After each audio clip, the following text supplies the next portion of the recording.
Hello प्यारे बच्चों, कैसे हैं आप लोग। हम लोग क्लास देख रहे थे और चूंकि क्लास बहुत बड़ा हो गया था तो इस वजह से इसको हम लोगों ने माफ कर दिया था। तो जो बचे हुए पॉइंट्स हैं इसको हम डिस्कस करने जा रहे हैं। तो चलिए बच्चों देखते हैं जो बचे हुए पॉइंट्स हैं उसमें क्या क्या है। तो सबसे पहले जो महत्वपूर्ण है वो है दक्षिण की नीति, क्योंकि जितने भी शासक हैं सभी ने दक्षिण की नीति की है। आपने देखा था अकबर ने भी पहला अभियान अहमदनगर के खिलाफ किया था और जो जहांगीर है इनका भी पहला अभियान अहमदनगर के खिलाफ ही हुआ था। अब जो शासनकाल आ गया है शाहजहां का, तो इनका भी जो पहला अभियान है ये अहमदनगर के खिलाफ ही हुआ है, क्योंकि जो अहमदनगर है यही बार बार अपने आप को स्वतंत्र घोषित कर लेता है। शाहजहां के शासनकाल के पहले जहांगीर के शासनकाल में आपने देखा था जो अहमदनगर है यहाँ के जो प्रधानमंत्री थे मलिक अंबर थे, जिन्होंने अपनी योग्यता के बल पर अहमदनगर को काफी जो है समृद्ध बनाया था, प्रभावशाली बनाया था, शक्तिशाली बनाया था और वहाँ का प्रशासन और सारी चीजें उन्होंने अपने तरीके से देखा था। और इन्होंने मुगलों को बहुत ज्यादा चुनौती दी थी। बहुत सारे अभियानों के बाद जाकर के मुगलों के अधीन अहमदनगर आ पाया था, लेकिन आगे चल करके फिर से वो स्वतंत्र हो गया था। तो जो मलिक अंबर है इनकी मृत्यु के बाद इनका ही पुत्र फिर से अहमदनगर का वजीर यानी कि प्रधानमंत्री बन जाता है। तो हम आज शाहजहां के शासनकाल में भी अहमदनगर से शुरुआत करेंगे। इनका जो पहला आक्रमण है दक्षिण नीति में वो अहमदनगर के खिलाफ हुआ है। तो 1626 में आप देखेंगे जो मलिक अंबर है इनकी भी मृत्यु हो गई और इसके बाद इनके जो पुत्र हैं फतेह खां ये अहमदनगर के वजीर बन गए थे। और अपने मृत्यु के पहले जो मलिक अंबर हैं इन्होंने अपनी पुत्री का विवाह यहाँ के शासक से कर दिया था, यानी कि इनकी पुत्री जो है यहाँ के शासक की पत्नी है और ऊपर से इनका जो पुत्र है ये क्या हो गया है, प्रधानमंत्री बन गया है। यह बहुत ही महत्वाकांक्षी व्यक्ति है, साथ ही अयोग्य और लालची भी है। यानी कि दूसरी तरफ आप देखेंगे जो मलिक अंबर है वो बहुत ही मेहनती थे, उनके अंदर बहुत ज्यादा कर्मनिष्ठा थी, वफादार थे। वो अपने साम्राज्य को स्थापित करने के लिए, सुदृढ़ करने के लिए यथासंभव उन्होंने प्रयास किया और अपने जो है मृत्यु तक वो अहमदनगर की स्वतंत्रता और उसकी समृद्धि के लिए ही कार्य करते रहे। लेकिन उनका जो पुत्र है ये लालची प्रवृत्ति का है, महत्वाकांक्षी है और साथ में अयोग्य भी है। इसे अपने बारे में ही ज्यादातर ये सोचता रहता है या अहमदनगर के बारे में इसे कोई चिंता नहीं है। तो इनके जो पुत्र हैं ये वजीर बन गए हैं, जिनका नाम आप देख रहे हैं फतेह खां है। आगे चल करके ये जो फतेह खां है इनकी लालच और इनकी जो है गलत कार्यों की वजह से जो यहाँ के शासक हैं ये इनसे नाराज रहने लगते हैं और एक दिन इनकी जो गलत कार्यवाही की वजह से इनको कैदी बना करके जेल में बंद कर देते हैं। लेकिन अहमदनगर के जो राजा हैं उनकी जो पत्नी है वो मलिक अंबर की पुत्री थी, यानी कि जो फतेह खां है इनकी बहन है और उन्होंने अपने भाई को अपने शक्ति के बल पर जेल से वापस छुड़ा लिया और छुड़ाने के बाद उसे पुनः वजीर बना दिया। और इसके बाद जो यहाँ के शासक हैं और जो वजीर हैं इनके बीच जो टकराहट है या जो वैमनस्यता है वो और भी ज्यादा बढ़ गई और इस बात का जो फायदा है वो शाहजहां ने उठाया और उन्होंने फतेह खां को अपनी तरफ मिलाने का प्रयास किया। फतेह खां ने शाहजहां की जो अधीनता है या उनका जो ऑफर है उसको एक्सेप्ट कर लिया और एक्सेप्ट करने के बाद अपने ही जो शासक हैं यानी कि उनकी जो बहन के पति हैं उनको पकड़ करके कैद कर देता है और कैद करने के बाद उनका वध कर देता है और उनके अल्पवयस्क पुत्र को शासक बना करके उसका संरक्षक बन जाता है और जो मुगलों की अधीनता है वो स्वीकार कर लेता है। इस उपलक्ष्य में जो मुगल हैं वो बहुत प्रसन्न होते हैं और जो यहाँ के वजीर हैं इनको अपने शाही सेना में शामिल कर लेते हैं। साथ ही इनको जो पूना के आसपास की जागीर है जो कि इन्होंने इसके पहले आदिल शाह को दे रखा था, शाहजी भोसले को दे रखा था मुगलों ने, यहाँ की जो जागीर है ये इन्होंने दे दिया यहाँ के वजीर को जो कि फतेह खां है। फतेह खां को पुणे के आसपास की जागीर मिल गई है जो कि शाहजी भोसले को दिया गया था पहले से।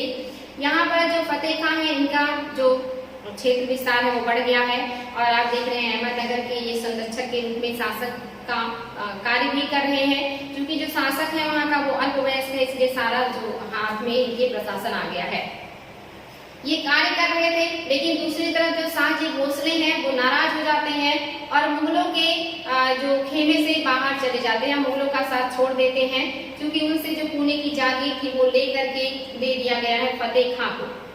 और शाहजी भोसले जो है नाराज होने के बाद अहमदनगर में अपना कूटनीतिक कार्य करना शुरू कर देते हैं और जैसे ही शाहजहां वापस आगरा आते हैं तो यहाँ पर भोसले ने अहमदनगर में दो गुटों को एक तरीके से दो गुट में बट गया और वहां पर एक गुट का जो नेतृत्व है वो शाहजी भोसले करने लगे और उन्होंने अहमदनगर के वजीर यानी कि फतेह खान के ऊपर दबाव बनाना शुरू कर दिया कि अगर आपने मुझे पुणे की जागीर वापस नहीं किया तो मैं अपनी सेना के साथ आपके दुर्ग पर आक्रमण कर दूंगा और दौलताबाद का जो दुर्ग है वो आप लोगों से छीन लूंगा।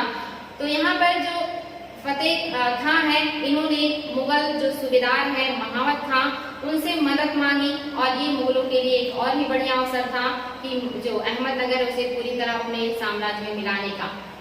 चूंकि अहमदनगर अभी अधीनता स्वीकार किया था लेकिन साम्राज्य में पूरी तरीके से नहीं आया था, वहाँ पे जो है अल्मोयद शासक शासन कर रहा था और जो फतेह खान है वो वजीर के रूप में वर्क कर रहे थे। तो यहाँ पर मुगलों को अच्छा मौका मिला कि अब जो है अहमदनगर को पूरी तरह से अपने साम्राज्य में मिला लिया जाए। तो मुगलों ने यहाँ पे फतेह खान के सामने जो है शर्त रखी कि आप अगर जो अहमदनगर है उसे मुगल साम्राज्य में मिलाए और जो दुर्ग है इसको भी मुगलों को सौंपने के लिए तैयार हो जाए तो हम आपको मदद करने के लिए तैयार हैं। फतेह खान ने यहाँ पर जो है मुगलों की अधीनता स्वीकार कर ली और जो दुर्ग है दौलताबाद का वो भी मुगलों को देने की जो है प्रॉमिस किया। साथ ही अपनी जो अहमदनगर है ये पूरी तरह से अंग्रेजों जो शाहजहां है इनको देने का प्रॉमिस किया।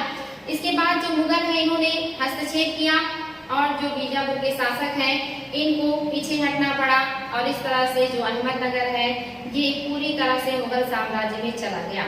क्योंकि जो दौलताबाद का किला था ये बहुत मजबूत था, इसी की वजह से जो अहमदनगर था उसकी समृद्धि या उसका साख था और जैसे ही दौलताबाद का किला मुगलों को मिला तो यहाँ पे अहमदनगर का जो पतन है वो निश्चित हो गया और इस तरह से जो अहमदनगर है वो मुगलों के अधीन चला गया और अहमदनगर यहाँ पे समाप्त हो गया या कहिए कि वो अब मुगल साम्राज्य का हिस्सा बन गया। तो इस तरह से जो अहमदनगर है वो मुगलों के अधीन आ गया। इम्पोर्टेंट है बच्चों, याद रखेंगे कि ये काफी जो है महत्वपूर्ण था। 1633 में अहमदनगर अब इसका अस्तित्व समाप्त हो चुका है और ये मुगल साम्राज्य का हिस्सा बन चुका है। जो अकबर के शासनकाल में और जहांगीर के शासनकाल में नहीं हो पाया था वो शाहजहां ने अपने शासनकाल में कूटनीतिक तौर से करके दिखा दिया, यानी कि उन्होंने जो है इसे अपने अधीन कर लिया है। इसके बाद जो दूसरा क्षेत्र है बीजापुर, इसके खिलाफ जो है शाहजहां ने कार्य करना शुरू किया और 1627 ईस्वी में वहां के सुल्तान इब्राहिम आदिल शाह की मृत्यु हो गई और उनके मृत्यु के बाद पुत्र मोहम्मद आदिल शाह सुल्तान बना और जो मोहम्मद आदिल शाह है इनसे 3 अक्टूबर 1631 ईस्वी में आसफ खां को भेजा गया इनके दरबार में और कहा गया कि आप जो है वहां जाकर के आक्रमण कीजिए और आसफ खां ने बीजापुर पर आक्रमण करने के लिए जो है आगे बढ़ते हैं और जो मुगल है इन्होंने बीजापुर की जो सेना है इनकी टुकड़ियों को नष्ट कर दिया और गुलबर्गा पर अधिकार कर लिया। साथ ही ये आगे बढ़ करके कब्जा करना चाह रहे थे लेकिन तभी जो है जो राजधानी है वहां पर कुछ डिस्टरबेंस हो जाता है और रसद की कमी की वजह से जो आसफ खां है ये पूरी तरह से बीजापुर को विजित नहीं कर पाए और इन्हें वापस राजधानी लौट जाना पड़ा और ये जो पहला अभियान था बीजापुर के खिलाफ ये सक्सेस नहीं हुआ। और आगे चल करके आप देखेंगे कि जो बीजापुर है इसने अपने आप को और भी शक्तिशाली बनाना शुरू कर दिया और फिर चल के आगे जो यहाँ पे दो गुट कार्य करना शुरू कर देते हैं बीजापुर में। एक तो थे ख्वास खां और दूसरे हैं मुर्तजा खां। इम्पोर्टेंट है बच्चों, एक है आप देखेंगे मुस्तफा खां, एक गुट का ये नेतृत्व कर रहे हैं और दूसरे जो गुट का नेतृत्व कर रहे हैं ये ख्वास खां है। लेकिन ये जो मुर्तजा खां है ये बीजापुर में ज्यादा प्रभावशाली तरीके से स्थापित हो जाते हैं और इन्होंने अपने प्रतिद्वंदी ख्वास खां को भी जो है कारागार में डाल दिया और इस तरह से ये गोलकुंडा के साम्राज्य पर हावी हो जाते हैं और इस तरह से इन्होंने गोलकुंडा का जो साम्राज्य इसका विस्तार करना शुरू कर दिया और मुगलों की जो अधीनता है उसको मानने से इनकार कर दिया। जो शाहजहां है इन्होंने चूंकि उस समय मुमताज महल की मृत्यु हो गई थी तो उस कुछ समय के लिए ये शांत हो गए थे लेकिन फिर से इन्होंने बीजापुर के खिलाफ जो है शाही सेना को रवाना किया कि आप जाइए और बीजापुर को पूरी तरह से अपने साम्राज्य में मिलाइए। और 1636 ईस्वी में आप देखेंगे 3 सेनापतियों को भेजा जाता है गोलकुंडा के खिलाफ बीजापुर के खिलाफ, जिसमें आप देखेंगे पहले हैं खान ए जहां। खान ए जहां, जिनके बारे में इसके पहले हमने देखा कि सबसे पहले यही विद्रोही हैं, लेकिन अभी ये मुगलों के अधीन कार्य कर रहे हैं, तो इनको भी भेजा गया।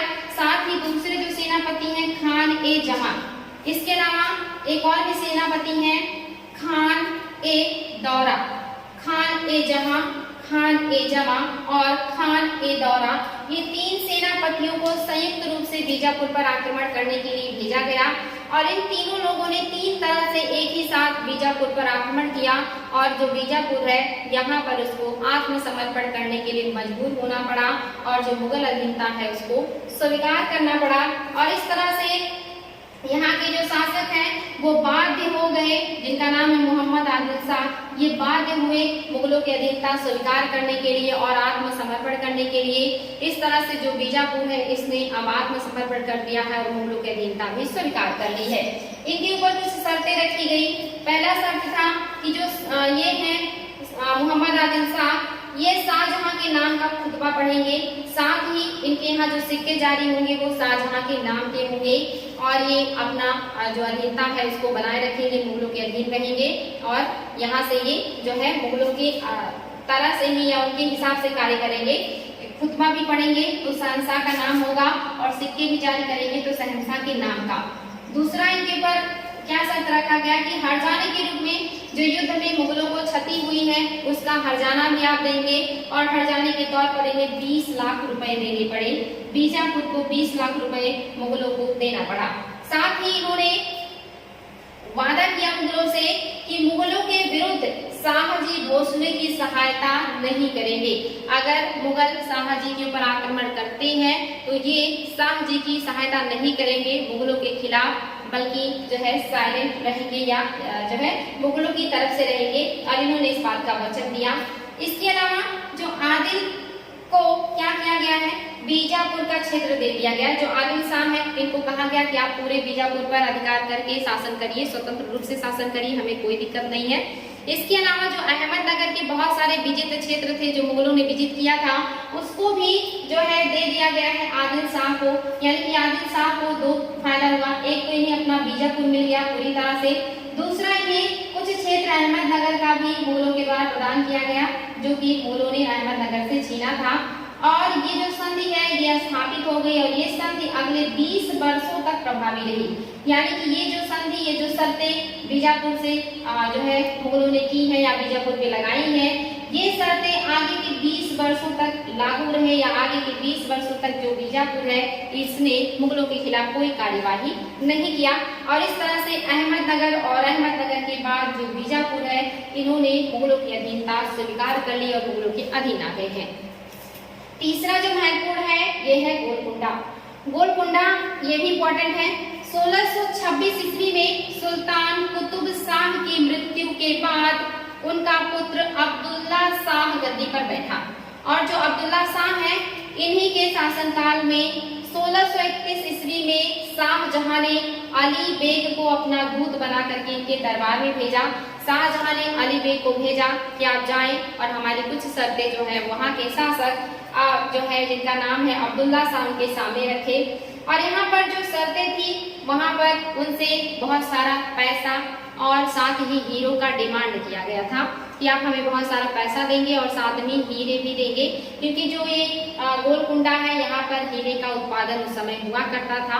और यहाँ के शासक जो है अब्दुल्ला शाह, इन्होंने बड़ी चालाकी से जो दूत था उसका अच्छे से स्वागत किया और मुगलों की अधीनता की जो शर्त वाली बात थी इस बात को किए बिना ही इसको टाल दिया और बड़े चालाकी से उस दूत को जो है स्वागत करके कुछ पैसे वगैरह दे करके वापस भेज दिया। और पहली बार का जो दूत है ये असफल रहा। आगे चल करके जो देखेंगे कि इस प्रश्न को टालने के बाद 1636 चूंकि 31 में मुमताज महल की मृत्यु हो गई है तो शाहजहां कुछ वर्षों तक दक्षिण की तरफ ध्यान नहीं दे पाते हैं, इन्हीं सारी चीजों में वो दुखी रहते हैं। तो इन्होंने फिर से 1636 ईस्वी में शाहजहां ने दूसरा दूत जो है भेजा है और ये है अब्दुल्ला लतीफ को भेजा है। और इन्होंने जो है गोलकुंडा में आए हैं और गोलकुंडा में आने के बाद इन्होंने क्या कहा कि जो बकाया राशि है 8 लाख रुपए वो आप दीजिए, जो आपने अभी तक दिए नहीं बादशाह को, बादशाह के पास भेजा नहीं, वो बकाया राशि 8 लाख रुपए पहले आप दीजिए। उसके बाद जो आप शुक्रवार का नमाज पढ़ते हैं उसमें प्रथम जो 4 खलीफा हैं, इन चारों खलीफाओं का नाम उसमें शामिल कीजिए। आपके खुतबे में जो शुक्रवार को पढ़ते हैं उसमें शुरुआत के 4 खलीफा का नाम होना चाहिए।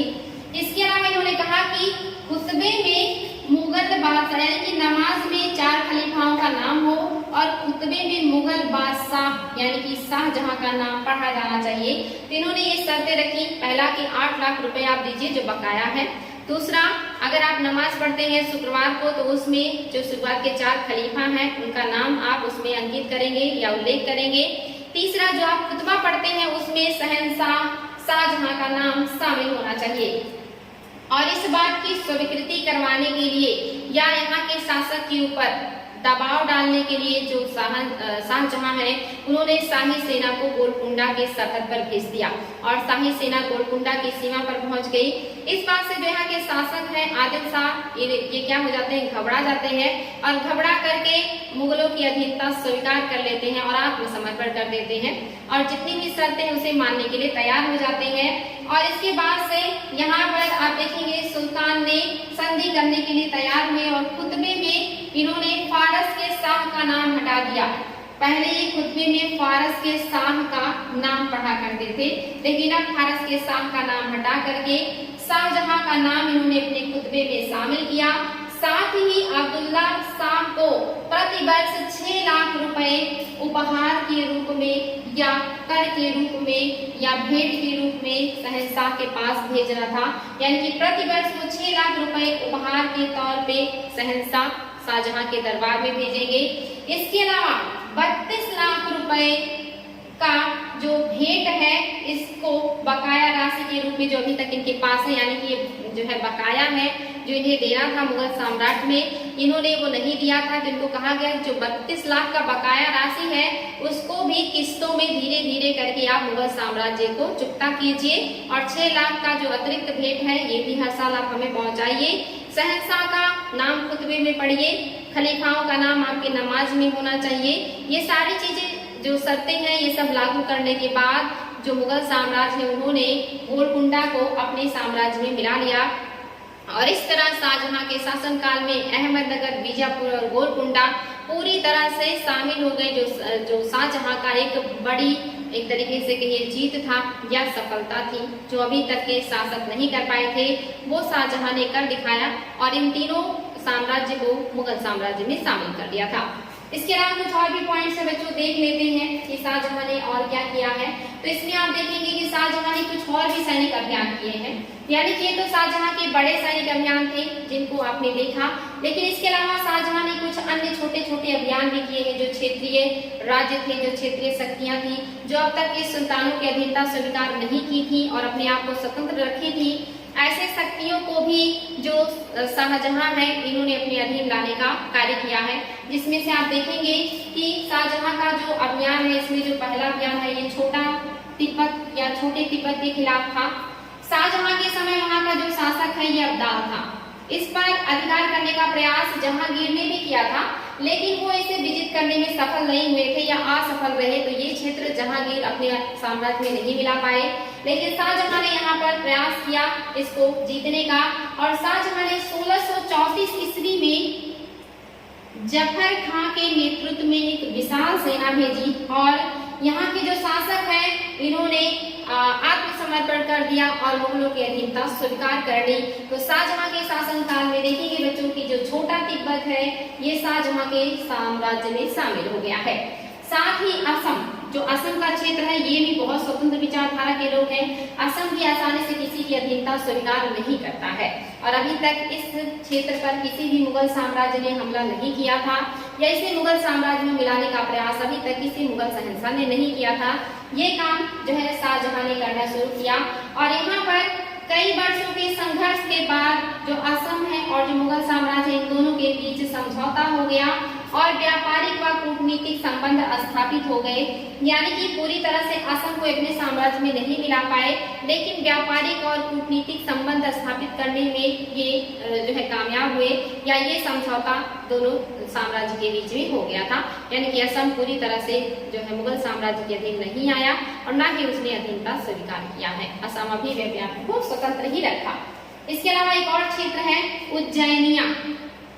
एक आपका उज्जैन है जो कि आप जानते हैं मध्य प्रदेश में, जहाँ महाकाल का मंदिर है, और ये क्षिप्रा नदी के किनारे है जहाँ पे कुंभ का मेला भी लगता है, जो महाकुंभ है 4-4 वर्षों के अंतराल पे लगता है। उसमें से आप देखेंगे एक हरिद्वार, एक इलाहाबाद, एक क्षिप्रा नदी के किनारे, और एक आप देखेंगे जो है गोदावरी नदी के किनारे लगता है नासिक में। तो उसमें से एक है उज्जैन जो कि मध्य प्रदेश में है। वो इस उज्जैन की बात नहीं हो रही है, ये है उज्जैनिया।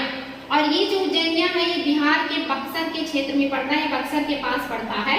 और यहाँ के जो जमींदार हैं उनका नाम है राजा प्रताप, और इन्होंने शहंशाह जो वहाँ के हैं शाहजहां, इनकी अधीनता स्वीकार नहीं की थी। इसीलिए शाहजहां ने अब्दुल्ला खां फिरोज को भेजा कि आप जाइए और इनको साम्राज्य में मिलाइए। और इन्होंने यहाँ के राजा से युद्ध किया, और युद्ध करने के बाद उज्जैनिया के राजा को हरा दिया, और जो राजा प्रताप है इनको कैद कर दिया गया, और कैद करके कारागार में डाल दिया गया। और इस तरह से जो उज्जैनिया है ये मुगल साम्राज्य में शामिल हो गया। इसके बाद जो शाहजहां ने अभियान किया है ये पलामाऊ के खिलाफ किया है। पलामाऊ या पलामू ये छोटा नागपुर का क्षेत्र झारखंड का क्षेत्र है, काफी समृद्ध इलाका है। छोटा नागपुर के पठार का एक भाग है, और यहाँ के शासक भी राजा प्रताप ही थे। राजा प्रताप ने बिहार के मुगल गवर्नर की अवज्ञा की थी, और बिहार के जो मुगल गवर्नर थे वो शाइस्ता खां थे। ये वही शाइस्ता खां है जो आप देखेंगे औरंगजेब के मामा हैं। इनको भी आप देखेंगे औरंगजेब के शासनकाल में इनके बारे में आपको डिटेल में बताएंगे। तो जो शाइस्ता खां है ये यहाँ के मुगल गवर्नर है, इनके आदेश का इन्होंने पालन नहीं किया राजा प्रताप ने, इसीलिए शाइस्ता खां ने इनके खिलाफ अभियान किया और एक विशाल सेना लेकर के प्रताप के ऊपर आक्रमण किया। और प्रताप ने यहाँ पर आत्मसमर्पण कर दिया, क्योंकि एक छोटा सा क्षेत्र था, इनके पास एक छोटी सेना थी, तो ये बहुत ज्यादा प्रतिरोध नहीं कर पाए, और आत्मसमर्पण करने के बाद इन्होंने मुगलों की अधीनता स्वीकार कर लिया। यानी कि जो पलामाऊ है ये भी मुगल साम्राज्य में शामिल हो गया। इसके अलावा जो इन्होंने अभियान किया है शाहजहां ने, ये है गढ़वाल तथा कुमायूं का क्षेत्र। गढ़वाल जो है ये कुमायूं राज्य में है, और यहाँ पे जो यहाँ के लोग हैं इन्होंने क्या किया है, इनको अधीन लाने का प्रयास किया है जो शहंशाह हैं इस समय के। और इसके पहले के जो शासक हैं ये कुमायूं तक का अभियान अभी नहीं कर पाए हैं, तो यहाँ पर इन्होंने क्या किया है, कुमायूं का अभियान किया, क्योंकि जो कुमायूं है इनके साम्राज्य में शामिल नहीं है। आपने देखा था कश्मीर को अपने क्षेत्र में अकबर ने शामिल कर लिया था, लेकिन ये जो कुमायूं का क्षेत्र है ये स्वतंत्र रूप से अभी भी कार्य कर रहा था। तो इस पर कार्यवाही करने का जो काम किया है वो शाहजहां ने किया है, और इस पर उन्होंने आक्रमण किया। पहला जो इन्होंने आक्रमण किया ये 1635 ईस्वी में किया, जो असफल रहा, इसमें इनको सफलता नहीं मिली। एक छोटा सा पहाड़ी क्षेत्र जिसको जीतने में सफल नहीं हो पाए शाहजहां पहले प्रयास में, और इन्होंने दूसरी बार फिर आक्रमण किया, और ये 1654 काफी लंबे समय के बाद इन्होंने दूसरा आक्रमण किया। और इस बार का जो आक्रमण था ये काफी आक्रामक था, और इस बार यहाँ के राजा ने आत्मसमर्पण कर मुगलों की अधीनता स्वीकार कर ली, और जो कुमायूं क्षेत्र है ये 1654 ईस्वी में मुगलों के अधीन आ गया था। इसके बाद आप देखेंगे बच्चों, देख लेते हैं मुमताज महल की जो है मृत्यु। मुमताज महल आप जानते हैं शाहजहां की सबसे प्रिय पत्नी थी मुमताज महल, ये दूसरे नंबर की उनकी पत्नी है। शाहजहां की 2 शादियां हुई थी, मैंने अभी बताया। पहले नंबर की जो सगाई उनका मुमताज महल से हुआ था, लेकिन शादी इनका दूसरे नंबर पे हुआ, और ये उनकी सबसे प्रिय पत्नी थी, इनको सबसे ज्यादा मानते थे जो शाहजहां थे। और इनसे शाहजहां को लगभग 14 पुत्रों की प्राप्ति हुई थी, जिसमें से 7 पुत्रों की या 7 बच्चों की जो है मृत्यु हो गई थी, यानी कि 14 बच्चे इनसे मिले थे या जन्म हुआ था। और इनको शाहजहां ने मलिका-ए-जमानी का भी उपाधि दिया था। इंपॉर्टेंट है बच्चों, मलिका-ए-जमानी का उपाधि शाहजहां ने अपनी प्रिय पत्नी मुमताज महल को दिया था। और इन्हीं से 14 बच्चों का जन्म हुआ, जिसमें से 7 का मृत्यु बचपन में ही हो गया है, बाल्यकाल अवस्था में ही ये मर गए। जो 7 है ये जीवित बचे थे, जिसमें से 4 पुत्र यानी कि लड़के थे, और उन 4 पुत्रों में सबसे जो बड़े थे दारा शिकोह थे। इसके बाद आप देखेंगे शाह शुजा, औरंगजेब और मुराद बख्श, ये 4 इनके पुत्र हैं जो जिंदा हैं। इन्हीं के बीच में आगे चल के उत्तराधिकार का युद्ध शुरू होगा। इसके अलावा इनकी 3 पुत्रियां भी हैं, जिसमें एक है जहां आरा बेगम, ये बहुत ही फेमस पर्सनालिटी है, यही शाहजहां के साथ अंतिम दिनों में रहेंगी। और दूसरी जो पुत्री है इनका नाम है रोशन आरा, और जो तीसरी पुत्री है इनका नाम है गौहन आरा। और ये पुत्रियां भी अपने अलग अलग भाइयों को सपोर्ट करेंगी। जैसे जो जहां आरा है ये दारा सिकोह को जो है सपोर्ट करेंगी, रोशन आरा औरंगजेब को सपोर्ट करेंगी, और जो गौहन आरा है ये शाह शुजा को, ये अलग अलग भाइयों को अलग अलग पुत्रियां या बहनें जो है वो सपोर्ट करती हैं। तो इन 14 बच्चों में ये 4 लड़के और 3 लड़कियां हैं जो जीवित हैं। 14वें बच्चे को जन्म देने के समय जो मुमताज महल है इनकी मृत्यु हो गई 1631 ईस्वी में, और बुरहानपुर जो कि खानदेश की राजधानी है वहीं पर ये थी, और उस समय इनकी मृत्यु बुरहानपुर यानी कि खानदेश की राजधानी में हो गई, और इनको वहीं पर जो है दफन कर दिया गया। और इनकी याद में शाहजहां ने आगरा में जो है ताजमहल का निर्माण किया, और जब ताजमहल बना तो यमुना नदी के किनारे इनकी अवशेषों को ला करके फिर से रख दिया गया, और उसी पर जो है ताजमहल का निर्माण किया गया, जो विश्व प्रसिद्ध 7वें अजूबे में शामिल है या सबसे जो है बेहतरीन अजूबा माना जाता है। तो यही है वो मुमताज महल, और इन्हीं के बारे में आप अक्सर पढ़ते रहते हैं, जिनके बचपन का नाम आप लोगों को याद होना चाहिए, अर्जुमंद बानो बेगम। तो इम्पोर्टेंट था बच्चों, आज की क्लास में बहुत सारी चीजें आप लोगों को डिस्कस की गई हैं, इसको बार बार देखिएगा, एग्जाम में यहाँ से क्वेश्चन बनते हैं। अगर कोई प्रॉब्लम होती है तो क्वेश्चन कीजिएगा, उसका जवाब दिया जाएगा। और इसके अलावा भी बहुत सारे पॉइंट हैं जो शाहजहां के बारे में बचे हैं, इसको भी हम क्रम वाइज एक एक करके डिस्कस करेंगे। पूरा प्रयास है हमारा कि आप लोगों को जितने भी इम्पोर्टेंट पॉइंट हैं जो एग्जाम में पूछे जाते हैं वो सारे मिले, और किसी भी तरह की प्रॉब्लम किसी भी पेपर में ना हो। तो ठीक है बच्चों, अच्छे से पढ़ाई कीजिए, फिर मिलते हैं कल नए क्लास में नए टॉपिक के साथ। Thank you.